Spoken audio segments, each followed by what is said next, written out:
That's when they get you, you know. Anyway, yeah, you ain't getting no more money out of me. That guy, I mean, obviously that guy I gave him what, I gave him $6 US.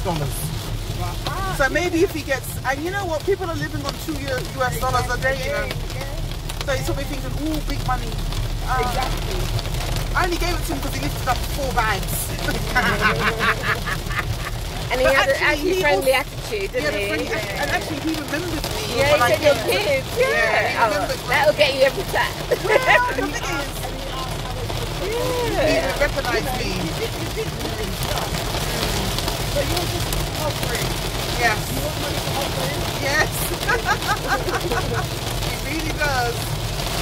Oh my God. Wow, Yinka. Look at this rain, you guys. You're bringing the UK weather. What's going on? My family are going to be so happy that it's raining here now. They're going to be laughing at me. You know what? They say it's a blessing. They say it is.